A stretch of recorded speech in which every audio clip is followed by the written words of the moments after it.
Hi everyone, Rebel Pack Fountainovish here, the internet's busiest music nerd, and it's time for a review of the new Father John Misty record, I Love You, Honeybear. Can I get out of here? I got a pee-pee. No! Jenny Death. Ah! What is this terrible wallpaper? I put it up. Do you like it? No! Get in the calzone! No matter how bad you mistreat me, I will always love you, Anthony. Help me! Father John Misty, aka Tillman, singer-songwriter, multi-instrumentalist, known for his percussion work as well in groups such as Saxon Shore and Fleet Foxes. And he has a healthy back catalog of solo releases as well, which I recommend diving into if you're a huge singer-songwriter, country rock, Americana, contemporary folk fan. The late 2000s was a time of transition for Mr. Tillman. He departed from Fleet Foxes as a drummer. He went on to score a film, he signed with Sub Pop, and sort of gave his solo career a second wind with a brand new pseudonym, Father John Misty. His debut record under this name dropped in 2012, Fear Fun, and overall it didn't really grip me all that much. There were some good tunes on this record, some witty and clever lyrics as well, some interesting song topics like tracks such as I'm Writing a Novel or I'm Learning to Love the War. Tillman's sense of humor and his lovable personality came out in interviews and live shows, but on this record here it felt kind of obscured in a somewhat bland recording of guitars and bass and drums and vocals all bleeding and just melting together a little bit in just a tad too much reverb. But I think here on this record, Tillman rectifies all the issues I had with the last LP with just a few minor tweaks. The arranged instrumentation on this LP, it's richer, it's larger, there's some really grand choruses on this record too. Luscious strings, bright pianos, some cute plinky glockenspiel. There are some gorgeous instrumental crescendos on this record too. I think Tillman really masters that larger-than-life sound that I enjoy hearing on a Fleet Foxes record, but he does something with it that is just more tangible, more down-to-earth, less wondrous, and just more practical. And vocally, Tillman is just spotlighted now, and his stories, his lyrics ring through really clearly. I catch whiffs of the Velvet Underground and Nico on this record, Paul Simon occasionally, maybe some Harry Nilsson, among others, singer-songwriters who might have just unusual approaches to storytelling and lyrics, sometimes maybe even tongue-in-cheek. And on this record here, Tillman radiates with a similar oddball quality, but his mastery of melody and his pop sensibility most definitely balances that out. It makes this a pretty sweet and easy record to listen to. Plus, it's nice to hear an artist and a record not take itself too seriously on the subject matter that seems to be the prime focus here, and that is L-O-V-E.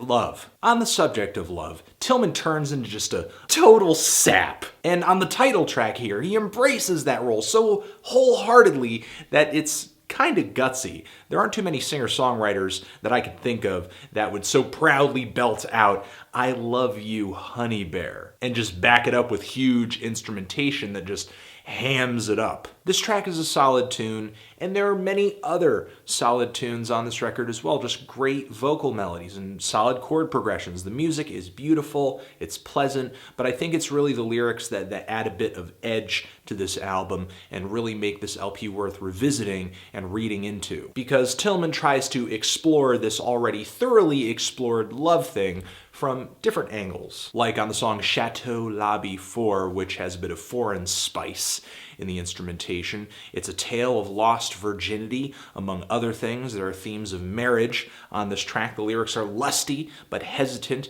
and also offbeat too. There's a moment where Tillman talks about pulling up this person's wedding dress that someone was probably murdered in. And not that I assume these two songs are related storyline-wise, but the song The Ideal Husband, Tillman really portrays anything but on this track. He goes, I think, kind of berserk on this song, which really fits the menacing, harder hitting garage rock instrumental on this track with a lot of buzzing bass guitar and just heavy drums. And there are other tracks on this LP that are not as love-centric, but they are equally entertaining, like the Velvet Underground-esque The Night J. Tillman Came to Our Apartment, and the song Strange Encounter, which seems like a really huge, passionate retelling of a very traumatic turning point in his life and the life of the person in the song who almost had a life no more. But my favorite song on this LP that sidesteps the love theme is Bored in the USA, which starts out like a very dreary,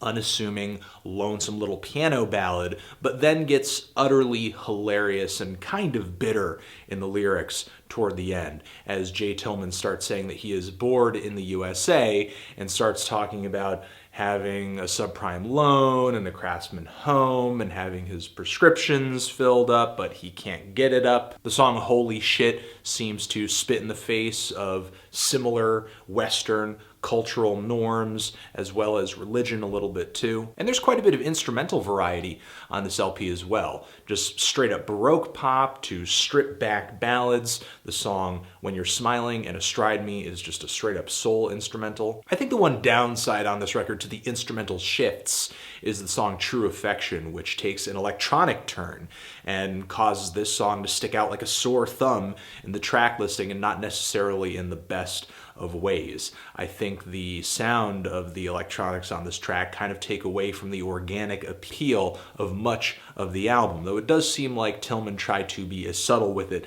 as possible with a series of synthesizers and very light beats that seem kind of Postal Service inspired. You know, it's not hard-hitting, punchy EDM or anything like that, and I do catch references on this track to communicating through devices or something like that, so the song could also, you know, be a bit of a comment on the technological age that we're in. But other than that, I don't really have too many huge complaints about this record. It's not really reinventing the wheel or anything like that, but it is well written, and I do think that Josh makes up for his lack of new ideas and maybe lack of a really distinct sound with a really big personality and some great lyrics. I think there are a lot of heartfelt emotions on this record, but simultaneously, he's not afraid to step into some weird songwriting idea territory and put together some lyrics that are kind of unusual or racy or comedic. So if you're looking for some good songs from a singer-songwriter who has something